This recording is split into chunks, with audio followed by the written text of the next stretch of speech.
Okay. We left off yesterday. We're still holding Shlich Shalom Kamoso. The Gemara cited something Rav Gidl had said in the name of Rav.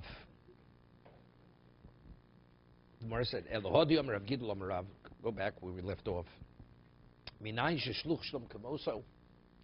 How do we know that one's agent is the equivalent of himself? Shenema v'nosi echod nimate. When they divided up Eretz Yisrael, the Nasi was the shliach of the tribe, that in terms of dividing the land, the prince of each tribe represented his people. He was the shliach of his people. So Mar asks, typically shlichus mihocha. So why do we learn the laws of agency from here? We learned from Get, from Truma, from Korban Pesach. Why don't we even consider learning it from Nasi Echod? V'tizbrod or shlichusu. I mean, could it even be considered shlichus? There were a number of minors who were of each tribe, which the Nasi represented them also. So, is a minor cannot appoint a shliach? So evidently, clearly, that they represented the tribe, it wasn't because they were appointed as the agents of each member of the tribe, because they were minors. So in what way could they represent the tribe, each of the tribes? Elokihodi, Rava Barafuna, Amar Rav Barafuna, Amar Rav, Gidl, Amar Rav. Rav Barafuna is the name of Gidl, name of Rav. Minayin shezochen odem shelo b'fonav. It wasn't shlichus. It wasn't that they appointed the Nasi to be the agent, but rather it's based on the principle of zochen odem shelo b'fonav, that one is able to bring benefit to a person unbeknown to him. So the minors, although they were there, but a minor, because since halachically his understanding has no halachic value, so it's equivalent. It's not in his presence. It's not. He's doing something which is beneficial to every member of his tribe, including the minors. So that from here we're able to draw zochlan. You could bring merit to a person, although he's unaware of it. Shenemar, v'nosi echod. Okay. There's a principle which is referred to as zechiyah. Zochlan odem shelo b'fonav. Okay, so we'll talk about the mechanism is. What is the mechanism? Okay? So over here, the Ramban, the Ran cites a Ramban, that from here we see that the mechanism of Zechiyah is not Shlichus. Right? We always quote Tosas and Ksubis. Tosas and Ksubis, what is the principle of the Gemara says Zechiyah mitam Shlichus. The mechanism of Zechiyah is that the one who does something on behalf of the third party unbeknown to him where it's beneficial, he becomes his agent. He becomes the agent who is acting on his behalf, although the person is not aware that he's acting on his behalf. Why? Because Tosas says, because if he would know, without question, he would appoint him to be his agent. That's Tosas Ksubis. No. So the agent, wait. This is the concept. This is how Tosas explains Zechiyah mitam shlichus. The mechanism of Zechiyah is because if the one who's the beneficiary of this person's action would know that he would want to be his agent, he would definitely appoint him to be his agent. So the mechanism, why the man's action is attributed to the one he's acting on his behalf, it's the equivalent. He is his agent, although consciously he didn't appoint him to be his agent. Well, the concept of Zechiyah means it's beneficial. Well, that's understood. No, that's no. A woman appoints an agent to receive her get. Is the get beneficial to us? To her? We said earlier. When it comes to a get, the person has to consciously appoint the agent, because we can't say with certainty who would want to get. The get is detrimental to the woman. Wait a second. That's the difficulty. That's the difficulty. So if the mechanism of Zechiyah is that if he would know he would appoint an agent, a cotton minor cannot appoint an agent. Right? And yet the Gemara says over here, originally the Gemara says, from where do we know the principle of Shlichus? Nosi echod. That the prince of each tribe represented the tribe. The Gemara says, but there were minors. A minor is not able to appoint an agent. So if we're saying the mechanism of Zechiyah is the equivalent of appointment, he's appointing. But again, we're back to the same question. A minor cannot appoint.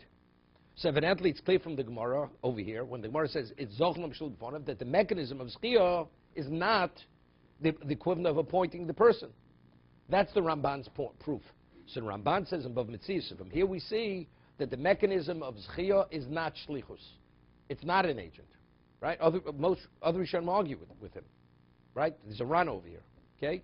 He says, there's no proof from this Gemara, which we understand. Seemingly it's an obvious proof. Okay, so before we go that, let's get back to what we just began discussing yesterday. Everybody agrees that we don't say, Zochen L'Odom, one cannot do something which is beneficial for anyone if it's a detriment to others. Right? We discussed this yesterday. If it's Chav L'Achrini, one cannot act for the benefit of another person if it's at the expense of someone else. We gave you the example. You have 10 creditors, you have a debtor. He only has enough money to pay one of the creditors. A person wants to go seize the money on behalf of one of the creditors.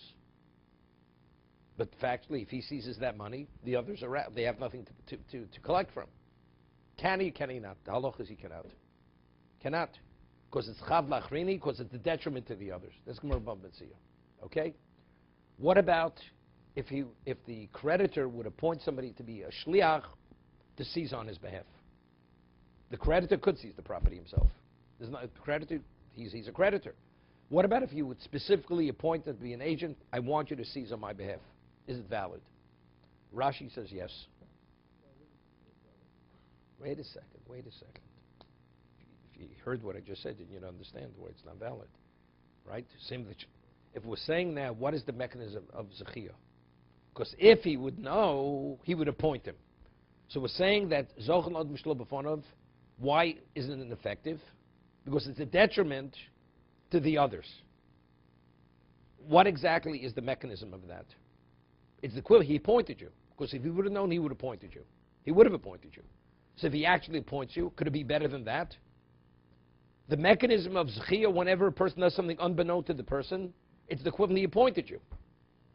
And yet the Torah says if it's detriment to the others, he's not functionable. It cannot be. So if I point you specifically, consciously, could you be effective? You can't be an effective shliach. Because factually it's one and the same.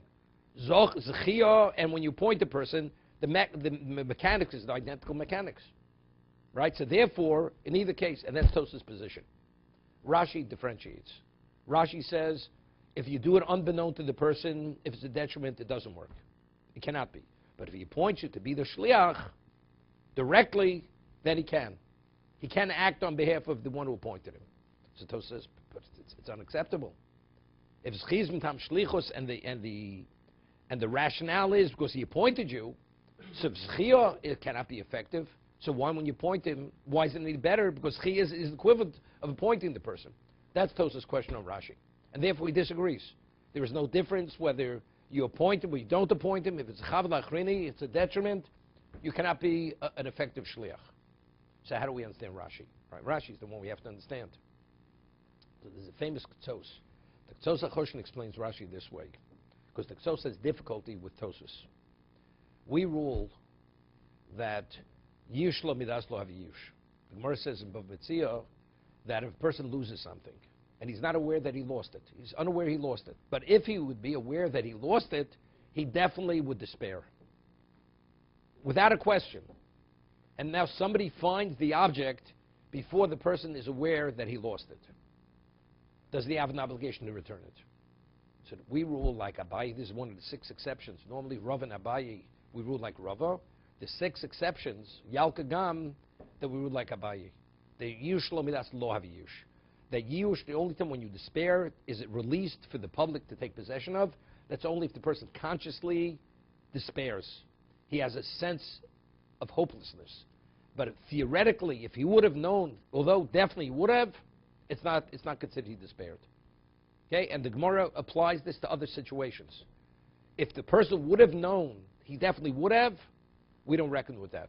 You have to have conscious appointmentship, similar to that. So Tosafos has difficulty with Tosafos. Tosafos, what is the rationale of Zechiyah? Because if he would have known, he definitely would have appointed him. But we don't deal with theoretics. We deal with the reality. Appointmentship, he has to consciously appoint him. But if he would have known, he would have. So if that's the case, Tosas has a difficulty with Tosas. Therefore, he rejects Tosas' position. I mean, there's an answer to it. And therefore, he says Tosas' position is not a simple position. It's seemingly difficult. So what is Chiyah? What exactly, but the Gemara says Chiyah Mitab Shlichus, when you do something unbeknown to another person, the mechanism why your action is attributed to him, because you're equivalent of a shliach. So why are you a shliach? So the Tzos explains it this way. Let's say Nosi Echad is the source for Zechiyah. This is the source. Zochan Adam Shlo B'fanov. He says, it's not that the person who's the beneficiary, he's the one who appoints him, but rather the Torah appoints him. That if a person wants to enact on behalf of a third party, and it's beneficial to that third party, and it's not a detriment to others, the Torah will appoint that person to be the agent of the one he wants to represent. So a person can become an agent one of two ways. Either you appoint the person, or if it's beneficial, the Torah will appoint the person. So therefore, the Torah says, when do we appoint a person to be the agent? Although it's beneficial, it's only if it's not a detriment to others. But if it's a detriment to others, the Torah will not appoint that person to be the agent, to be the shliach. What? Just because it's beneficial to one, the Torah is not going to allow you to be a beneficiary where it's at the cost of someone else. That's the rationale. It's a svara. I mean, even according to Tosfos, the Torah says shlichus. Where do we come up with this? If it's chavalach chrini, if it's a detriment, you cannot appoint a shlich. Why not? Because shlichus is a chidush. The Torah says when it's beneficial, but if it's beneficial to one at the cost of another, it's a detriment to other. Logically, we would say to that, unless Torah says explicitly, we don't take it to that degree. We don't take it so far. Therefore, you can't. So here we're saying the Torah is the appointer. The Torah is establishing the appointment. So we'd say if it's at someone else's expense, stop. But what about if you're the one who does the appointing? Even it's lachrini. So therefore, Rashi differentiates. If it's chiyah, it's a detriment. It's not effective. But if the person goes and appoints the agent specifically, I want you to seize on my behalf, it's an effective appointmentship. Therefore, the shliach can't seize.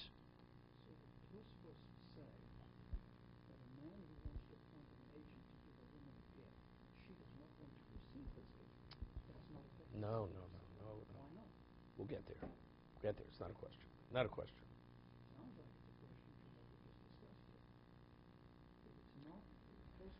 No. Okay. You didn't study enough Sipurno. Okay. This is the difference. The Torah says, regarding a get, a woman has no say in the matter. In regard, if I'm a creditor, and I have a right to that money as much as all these other people. So my appointing the agent, I'm infringing on somebody else's right. Here, the Torah says the woman regarding terminating the relationship has no say in the matter. If she would have a say, you're right, I couldn't do it. Therefore, let's say somebody would want to represent the woman unbeknown to her. You cannot. Why? Because it's a detriment to her. But here's the husband. The husband said, the Torah says the husband does not have to take into account what the woman wants and doesn't want. She has no say in the matter. Therefore, he could appoint the agent to represent him to divorce her. Because just as he could give the get even against her will, whether she wants or not, so therefore he could create the agent, not reckoning with whether she wants or not doesn't want. That's the difference. No, of course he can only function. Of course, but we're talking within the context of appointing him as the agent. I don't understand that answer. I understand the mechanics of giving a gift. No, but I'm saying the difference between the two. Where I have a right, and you have a right. And you want to take, you have a right, I have a right to fend for myself, as you have a right to fend for yourself. The concept of agency is, the Torah says, but to extend your right that somebody should represent you, where it's going to be a detriment to the others, to that degree, we're not allowing it. It isn't because the other man, it's an infringement of the other person's right.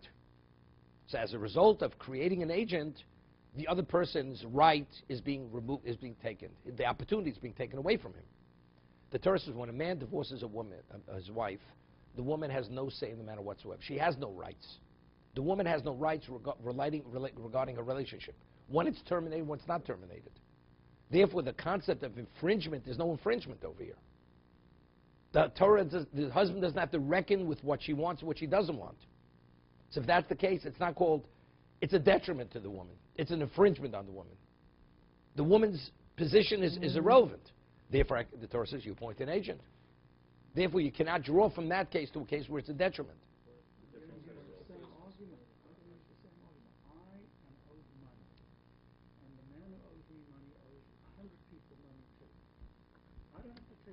Wait a second.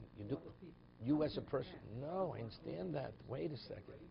But Torah says you may act because you have a claim, but to introduce the chiddush of agent, that we're going to be an accomplice to something which is going to be a detriment to others, the Torah says that we will not allow. To extend it through agency. No, this is, again, the woman has no say. There, every... But the creditor has no say either. Yes, he does. He does. No, he has a right. She has no right. She has no right to say how long could she be married. Not how could she long. The borrower has no right. The borrower has no right. The lender has a right. I'm saying the lender has the right. If somebody owes me money. No, I understand that, but there are other people to take consideration here. You have the other creditors. You have other creditors. I'm not saying the borrower has a right. Let's say there's only one creditor. Of course the borrower has no right. Everybody agrees I could appoint an agent to seize that money. Creditor doesn't want to pay. No other creditors. The borrower doesn't want to pay. The creditor has no, he himself is not strong enough to seize the property. He appoints strong dumb person, he seizes it. Not a problem. But the borrower is opposed to it. It's irrelevant with the borrower. That would be the get. You have no say in the matter. Here you have other creditors where they have the right to seize also. So by you appointing the agent, you're denying them their right to be able to seize. So you wouldn't take this to another level and say this woman who's going to be receiving the debt is now going to be dependent once again on her father. No, father, she's an adult, whatever. She's going to have to fend for herself. No, maybe she goes back. That doesn't make a difference, does it? That's infringing on It's his. not. That's not called infringement. That's not, because we're talking about the relationship. The relationship. This relationship we have between the two of us. What about you want to seize the property from the creditor, from the debtor, and now the debtor is not going to be able to support his family? It's unrelated to the seizure of the debt. That's a consequence. No, that's not chav v'acharini. No, definitely not. Definitely not. That's not called a detriment to others. That's a consequence. Here we're talking about the actual right of seizure. That's what we're talking about.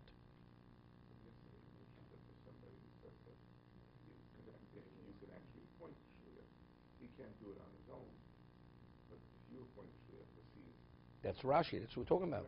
So the Ketzosos come to explain Rashi. Why do we differentiate whether it's unbeknown to the person or you appoint him directly? If the Torah does the appointing, it cannot be an infringement on others. But if you appoint, it can, despite that it's an infringement. That's where Rashi differentiates between two cases. Okay? Wait 1 second. Wait. So let's talk. So let's see. So we're talking about a cotton. Why can a cotton? All the sources why cotton. It doesn't say a cotton cannot have a shliach. It says a cotton cannot. In all the cases get that's appointing, where the person is the one who appoints. To appoint, you have to have das. To have a representative, that's another issue. So how do you get over the hurdle? The cotton cannot appoint. What about if the Torah does the appointing? It's not a problem. He could have. We don't see anywhere he cannot have a representative representing him. So if I have a situation where it's in his best interest, so we are able to say schiyah. So according to Rashi, when the Gemara says it's not where he appointed, every member of the tribe appoints the nasi to be a shliach, but rather it's schiyah. So what's the mechanics of schiyah according to Rashi? Still be shlichus. And it's not contradictory to what we first said. Appointing, a minor cannot appoint.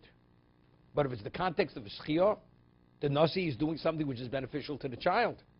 If it's beneficial, the Torah does the appointing. Okay, there's a question. The Gemara says, it's a Mishnah.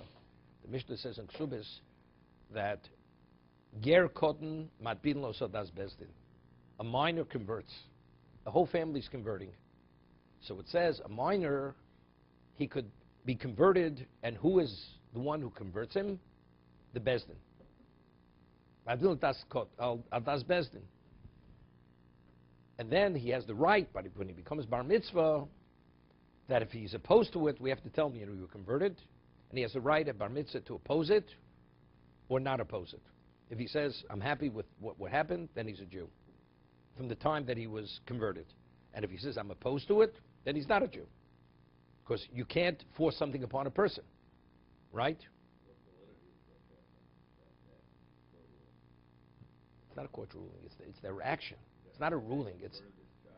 They converted him and they represented him. They were his shliach. They were his agent. What's the difficulty?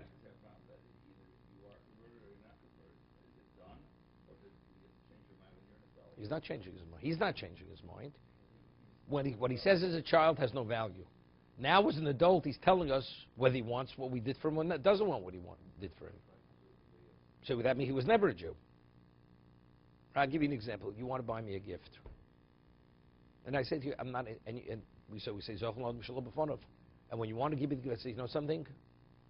I'm not interested. I was never interested.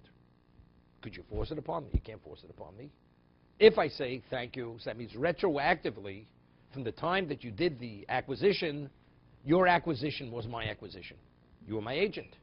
But if now I reveal my intent that I had no interest, then you're not my agent.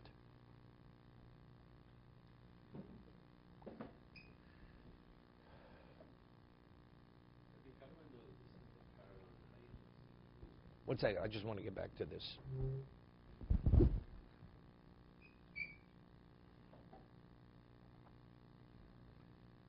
So Tosas explains that what is the mechanics? So the Gemara says that being a Jew was a schus, right? There's no greater schus than being a Jew. Meaning, to accept a get shichrur on behalf of an Evet Kanani, the Gemara says that's a detriment. But he's becoming a Jew. So the Gemara says no, because a slave, it's because he has all these women available to him. He's not in violation of anything. He prefers to remain an Evet Kanani than to be a Jew. So it's not so simple, it's a schus. It's a chov. But to go from a Gentile to be a Jew, it's a schus. So we say, therefore, ger kot mabilo sel das bezdin. So Tosas asks a question. Here, Tosas asks a question. If schia is mitam shlichus, if the mechanics of schia, that you're an agent, a minor cannot have an agent. That's Tosas' question. So Tosas is consistent. How does one become an agent in the context of schia? Because we would say with certainty he would have appointed him. So Tosas says, but a minor can't appoint an agent. So Tosas says, what the Mishnah says, it's purely rabbinical. On a Torah level, he's not a Jew. Rabbinically, he's a Jew. Okay? That's Tosas. So Rabbi Akiva Eiger says over there, no. He's a Jew on a Torah level. Because over there, the Torah appoints the agent, the Bezdin, to be, they should be the agent. If the minor cannot appoint an agent, but a minor can have an agent. So since being a Jew is an absolute privilege, therefore in that case, the Torah appoints the Bezdin, they should be the agent of the minor, who's not Jewish. No, rejects it. It rejects the concept. That's why it's difficult to Rashi above Mitzvah. And so that's what I'm explaining it to you. Which one? In our Gemara or the Gemara above in Gemara Ksubis? No, so therefore he says it's on a Torah level he's not Jewish. He's not Jewish.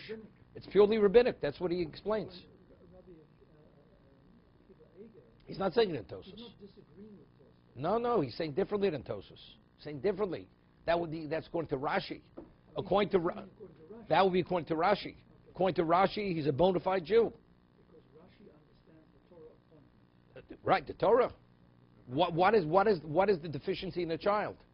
It's the ability to appoint. But where you don't have to appoint, where the Torah appoints, the child could have an agent, could have a representation. No, but it still has to be. It's only if it's a schus. When he becomes an adult, he says, "I wasn't interested."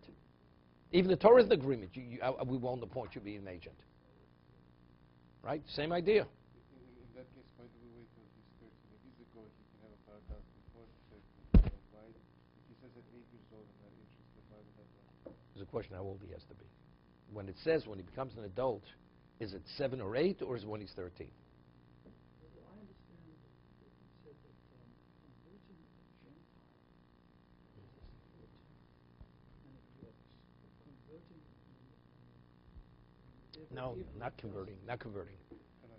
Eved Kanani was a semi-Jew, Yes, bringing him, you cannot do that. because unless it- he's agreeable, Unless he's agreeable. You cannot do it unbeknown to him. unbeknown to him. Correct. Because of the Right, because- licentiousness. and Correct. stuff. But a Gentile you can. Correct. Why? No, So no. doesn't a Gentile have the same No, set because of he's- privileges as an Eved Hebrew? On For- licentiousness, He doesn't have the same. No. Because the law of marriage has no relevance to him. There's no such thing as the wife of a slave. Among slaves, in this class of people, there are no relationships. Right? There's no pedigree. A slave, an Eved Kanani, is classified like an animal. An animal has no pedigree. This classification of people have no pedigree. A Gentile has a pedigree. There is children. I mean, a child is a child. Among slaves, there's no pedigree among them. There's no relationship. It's like an animal has an offspring. There's no connection between the offspring and the parent. A Gentile could behave just the way that an Eved Hebrew can. Eved Kanani, no. He's great. In regard to mitzvahs, you're right. He doesn't have those obligations. But in this area, a Gentile's more restricted than an Eved Kanani. How so? I'm telling you, regarding incestuous relationships.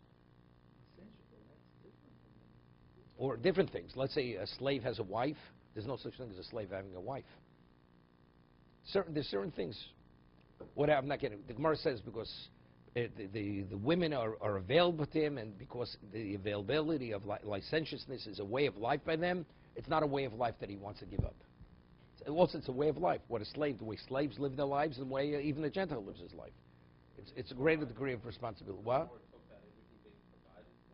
No. I'm just talking this Gemara over there. Okay, just saying, whatever. But that's it. So according to Rashi, the person is a Jew. According to Tosas, it's a rabbinic conversion. Because again, Tosas is consistent with his position. Because how do you become the shliach? If he would have known, he would have appointed you. So if he's a minor, how does he appoint you? He's not able to appoint you. Therefore, the conversion is only a rabbinic conversion. According to Rashi, where the Torah does the appointing, where it's a schus, so if that's the case, a minor can have a shliach. Therefore, the Beis Din is a bona fide representative of the child. So what if the child, according to Tosfos, would become a Jew deraisa automatically? Or does he have No, he has to undergo he has to immerse himself again. According to Tosfos, what is the rabbinic conversion? What does that mean and how does it work? So Tosfos has a problem. Because we rule halacha, Rosh Hashanah falls out on Shabbos, we don't blow the shofar. Why? Because there's a concern he may transport it. So the Gemara asks, but they're uprooting a mitzvah. How do they have a right to nullify a mitzvah? So the Gemara says, Yesh koch v'yacham lak davar min haTorah v'shev al taseh. In a passive state, they have the ability to nullify a mitzvah. But b'kum vaseh, but to be proactive to uproot a mitzvah that they can't, so those has a problem. So if this Jew, this convert, is only a rabbinic Jew, what happens if he marries a Jewish woman? Right?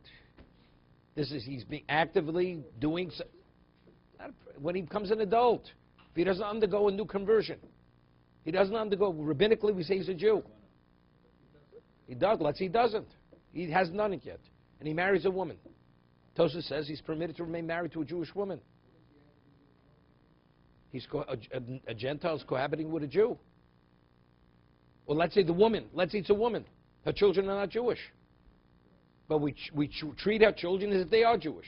How do we treat them as if they're Jewish? They're not Jewish. Right? That's Tosfos' question.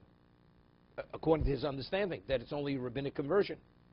So Tosfos says, although we say, Ein koch b'yachomim, Chacham are not empowered to do such a thing, it doesn't mean that.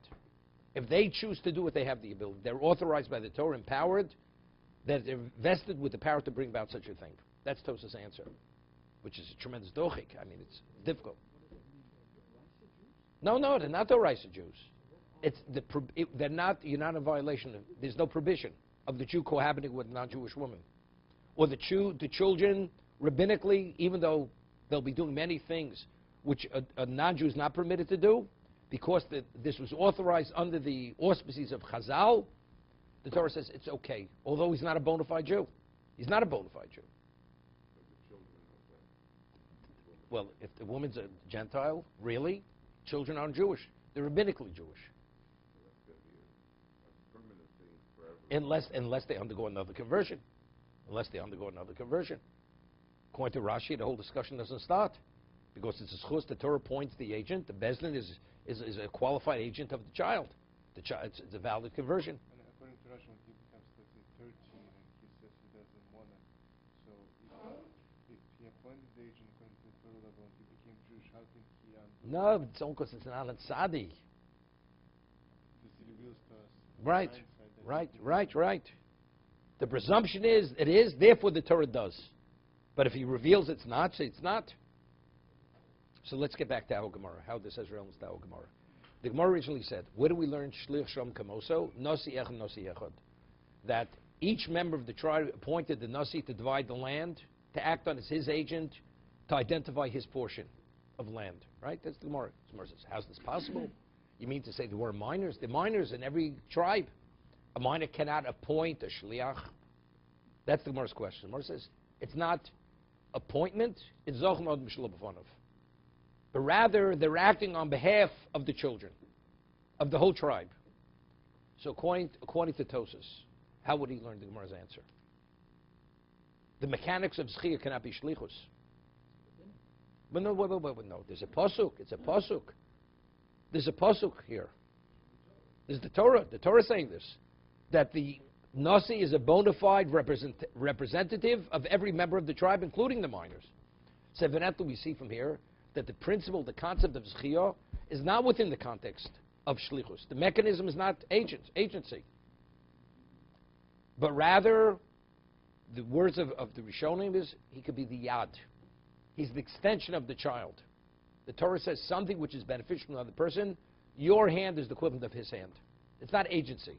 It's not because you appointed him to be a Shliach. Okay? We say that agency is that. I thought that agency was that. It's We say that your hand is my hand. okay. When I appoint an agent, isn't that what's actually happening? According to what we've learned before. Let's not get involved with that right this moment, because there's not enough time. Let's say, Torah says when you do something in somebody's best interest, the Torah transfers. The Torah transfers. The Torah transfers. It's not you transfer, the Torah transfers.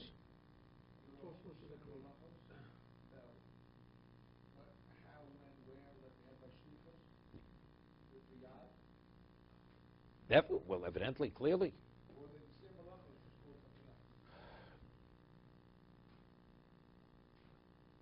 Let's say we say the Torah. Let's not use the word yad. When you do something beneficial to another person, the Torah transfers the accomplishment. Let's see, acquisition of an item or property. When you do something to somebody else, but the Torah will transfer that item to that person who was done on his behalf. So really, it's really one and the same, right? The question is, what is the mechanism? Is the mechanism shliach, or is the mechanism zchiyah, right? But according to Rashi, what's the Gemara's answer? The Gemara is not retracting from the principle. Factually, the mechanism is shlichus, right? But initially, the Gemara says every member of the tribe appoints the nasi. The Gemara says that's not possible. A number of the members of the tribe are ketanim; they're minors. The Gemara says it's not that; it's zchiyah. According to Rashi, what does that mean? We're not changing the principle. The mechanism is shlichus. But since it's beneficial to each member, the Torah points the nasi to be the shliach of every member of the tribe.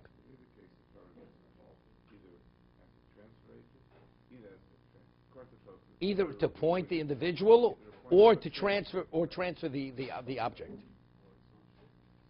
To be continued.